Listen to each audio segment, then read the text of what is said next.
Oi galera, eu sou a Paola do Livros e Fuxicos e o vídeo de hoje é um vídeo de curiosidades. E dessa vez, a pedido de vocês, nós trouxemos uma lista com os livros mais polêmicos da história do mundo. Reunimos alguns livros extremamente problemáticos que foram lançados há muito tempo, mas também alguns livros mais recentes que também trazem reflexões complexas sobre as quais nós vamos conversar nesse vídeo. Ah, meu Deus!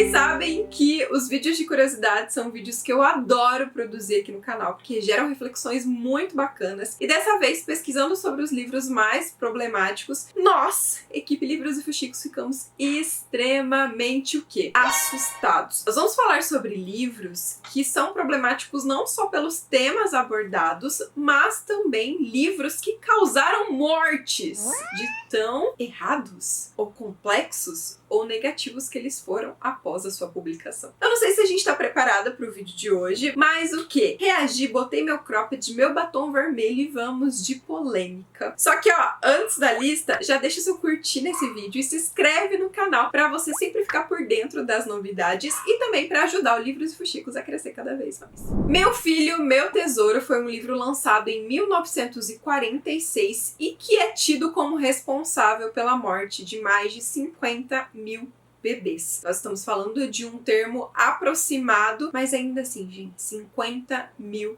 bebês. Esse livro foi escrito por um médico que trazia algumas dicas para mães de primeira viagem de como cuidarem dos seus bebês recém-nascidos. O problema é que algumas das técnicas que ele apontava como seguras não eram recomendadas pela grande maioria dos médicos, apenas por ele. Eram estudos e teorias das quais ele alegava que dariam mais sucesso na criação dos seus bebês, só que muitas dessas técnicas foram responsáveis pela morte dessas crianças. Uma das técnicas, para vocês terem ideia, é que ele batia o pé e afirmava que a melhor forma das crianças dormirem era de barriga para baixo. Hoje a gente sabe, de forma comprovada, que é muito perigoso a criança dormir de barriga para baixo, porque isso aumenta o risco de sufocamento. Para ele, era o contrário e essa foi uma das causas de muitas mortes de bebês. É muito complexo porque quando a gente fala sobre medicina, a gente evolui e aprende ao longo do tempo. Então, julgar um médico que em 1946, dentro das suas limitações, colocava essas técnicas como certas não é o nosso papel, mas mostra como o poder da literatura, das palavras, tudo que a gente escreve, a gente propaga como certo, como racional,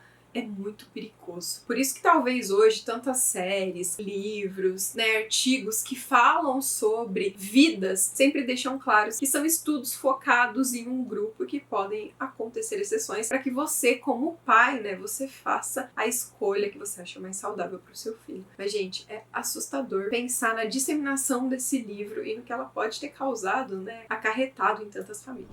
Minha Luta foi escrita em 1925 e é o livro que vai contar sobre a luta de Hitler. Aqui a gente vê todo o discurso extremamente preconceituoso, racista, homofóbico, antissemita que o Hitler trouxe, culminou em Holocausto, em tamanhas atrocidades mundiais sobre as quais a gente não consegue nem nominar, escritas em um livro. Esse livro ele é proibido em vários países ao redor do mundo, exatamente pelo teor problemático e assustador das palavras de Hitler, só que é um livro que entrou recentemente em domínio público. Então ele está disponível e acessível para milhões de pessoas e a gente sabe que nós vivemos em uma sociedade que está cada vez mais preconceituosa e que se apoia em pilares que são voltados para o preconceito. Então é um livro muito perigoso de estar disponível, principalmente na nossa sociedade atual. Lolita é um livro de 1955 que vai trazer a paixão de um professor universitário por uma garota de 12 anos. E essa paixão, que em determinado momento vai deixar de ser platônica, vai virar uma relação física e carnal a partir do momento que ele começa a ser padrasto dela. É extremamente problemático entrar nesse assunto. Eu nunca li Lolita, nunca vi adaptações dessa trama, até porque existem milhares de adaptações. Esse já foi, eu acho que é ainda um dos 100 livros mais reconhecidos da literatura mundial. Ele é considerado um clássico, ele é considerado para muitos como literatura obrigatória. É um autor muito famoso, uma obra que conquistou muita gente, e eu entendo o apelo de você ler um livro problemático, falar sobre isso, conversar sobre esse assunto, mas ainda assim a gente tá falando de um livro que fala sobre pedofilia, que fala sobre incesto, afinal, a relação ali, né, pai e filha, muito conturbado. E aqui, recentemente, eu até vi um vídeo que fala sobre gatilhos e sobre classificação indicativa nos livros. Os livros, eles falam e podem falar sobre temas complexos, e é muito importante quem tá lendo entender como uma ficção, e entender essa ficção como algo que vai ser discutido, que deve gerar aprendizados. Mas quando a gente fala sobre essas temáticas, é difícil, né, gente? É uma balança aqui que eu não sei ser parcial, eu vou ser sempre imparcial, porque eu acho essa história muito complexa. O que vocês querem que eu falo sem ser imparcial, entendeu? Não tem como, porque pra mim é um livro que, tipo, cara... Fala! Taca fogo! Entendeu? Desculpa, gente, desculpa. Mas é isso, entendeu? Não consigo ser imparcial. Ou parcial. Eu tô confundindo os termos aqui, mas vocês entenderam, entendeu? Eu não consigo me abster da minha opinião própria pra julgar o livro de uma forma racional. Eixo da Civilização foi um livro publicado em 1922 e que também vai trazer aqui a visão da autora, uma visão extremamente preconceituosa, de uma forma didática no seu livro. Aqui ela fala sobre raças inferiores e como essas raças inferiores deveriam trabalhar para que as raças superiores prosperassem. Além disso, a autora alega que pessoas com deficiência física ou mental deveriam ser mortas para que existisse uma pureza da sociedade, porque essas pessoas estavam tirando a pureza do eixo da civilização. Vocês têm noção do quanto assustador é? Eu fico me perguntando, se você fosse uma gráfica, uma editora e recebesse esse livro, você simplesmente passaria assim, não, é comércio, estamos falando sobre liberdade de expressão, vou publicar, vou jogar pro mundo essa história. E mais, um dos aspectos que me chamou muito a atenção aqui é porque tem um prefácio de um autor, eu vou ler o nome dele, gente, da forma que é a grafia, que é o H.G. Wells. É um dos autores de ficção científica e de terror mais famosos. Já tem adaptação, ele tem vários livros publicados, deixaremos capinha. Muitas pessoas falam sobre esse autor e ele fez um prefácio dessa obra. E assim, nos livros do autor, vamos abrir um parênteses aqui, já se fala muito sobre racismo e sobre preconceito racial e de classes. É algo que as pessoas já conhecem dele e que entendem que faz parte de quem ele foi. Mas aqui temos mais um ponto para levar-se em consideração. Até que momento a gente consegue separar obra de autor? Fique o questionamento aqui. Porque lembrando, esse vídeo não é pra gente julgar, entendeu? Mas é pra gente questionar e ter um pensamento crítico. Não é simplesmente eu concordo ou não concordo. Vai botar a nossa cachola pra pensar e repensar em que tipo de literatura a gente consome.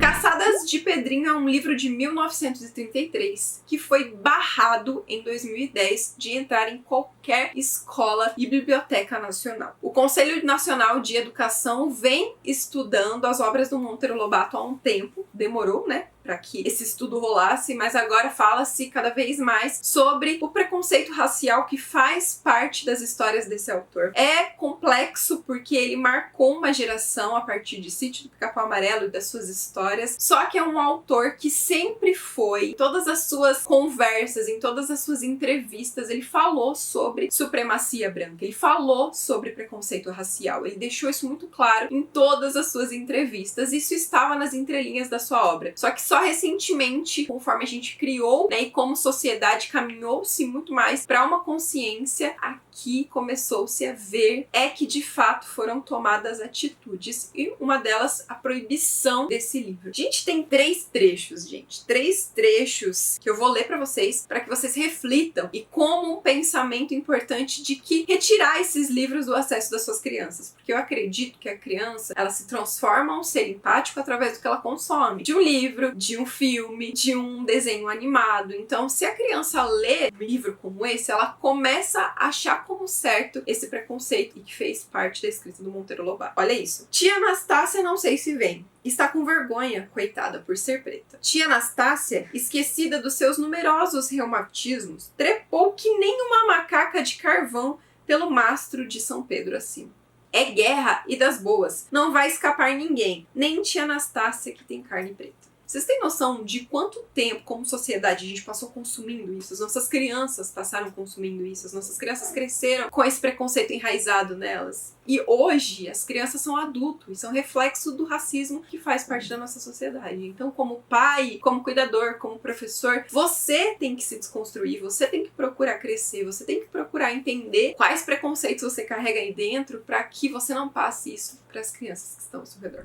Versos satânicos. Esse livro, gente, causou a morte do autor. Esse livro foi escrito em 1988 e vai contar a história de muçulmanos que sobreviveram a um atentado terrorista. Acontece que esse livro ele começou a tomar proporções muito grandes e aqui o autor vai trabalhar duas narrativas, né, sobre esses sobreviventes. Um vai se transformar em demônio depois de ter sobrevivido e outro em um anjo. O livro vai trazer muitas críticas e ironias que são relacionadas ao islamismo e ao Alcorão. Por isso, vários líderes muçulmanos ofereceram muito dinheiro para que o autor fosse pego e morto. Mas o autor precisou de proteção, ele recorreu à proteção policial para sobreviver. E eu falei errado no começo, ele não morreu, ele quase morreu por causa desse livro. E 4 livros que são muito atuais e que são extremamente problemáticos por vários sentidos. Belo Desastre. Já falamos sobre esse livro várias vezes. Esse livro,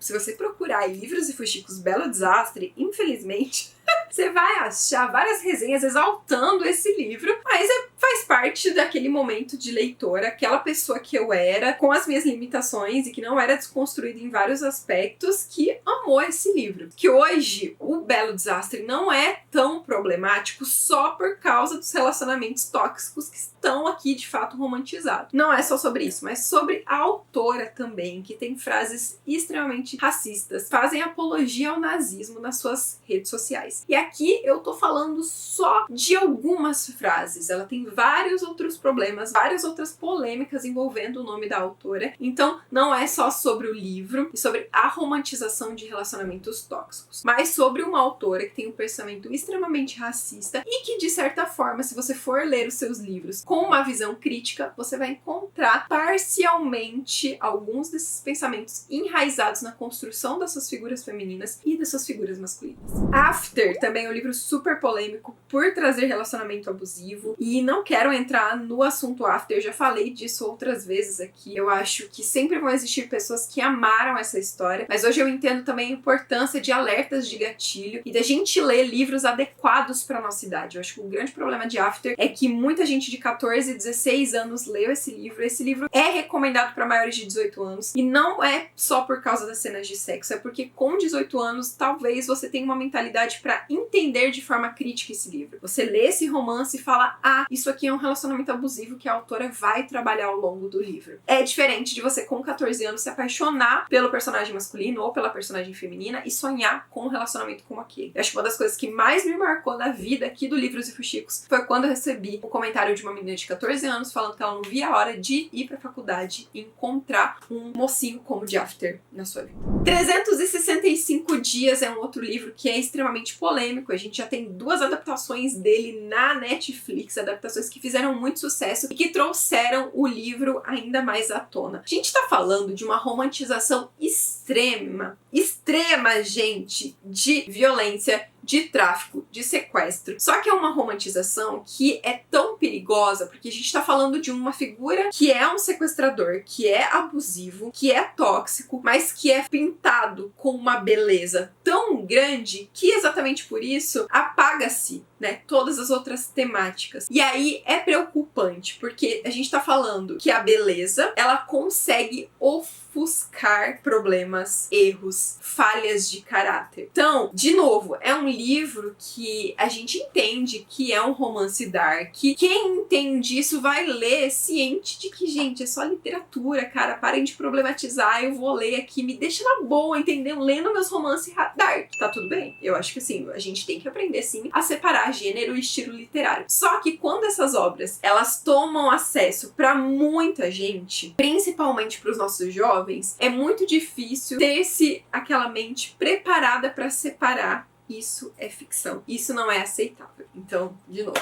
é um livro aí bem complicado. Fora que a autora, gente, a autora tem uns rolês dela aí, procurem sobre a autora. De que, tipo, tem umas coisas que ela diz que é baseado na vida dela. Ela fala uma coisa, depois ela desmente. É uma autora meio também, assim, que, sabe? Tipo, tem algumas coisinhas que não estão muito bem na cabeça dela. Tanto é que o segundo livro da série é ela na capa. Ela colocou ela em algum jeito de viver a história do livro. E aí ela apareceu na capa. Aí dizem que ela tem ciúmes da mocinha, que faz a mocinha no filme. Que, nossa, gente, sei lá, tem um rolo aí, um rolo. Procurem, sério. Meu Deus.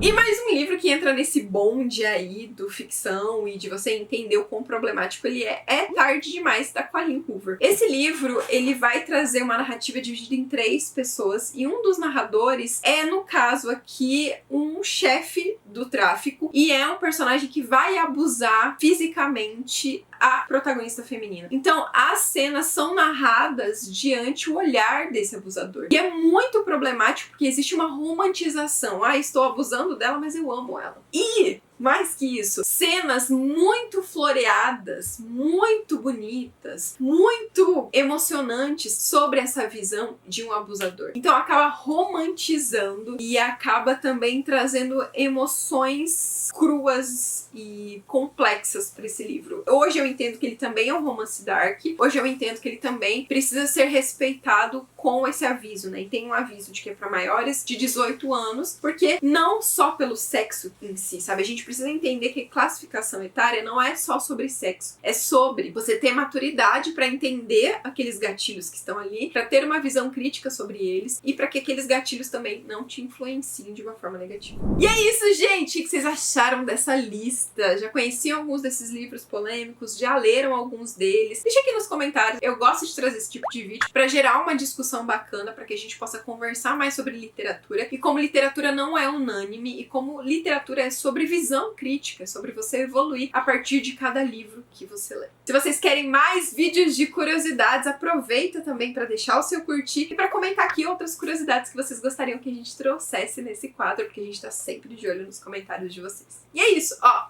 um super beijo, até mais. Tchau! Boy, can't you talk to me?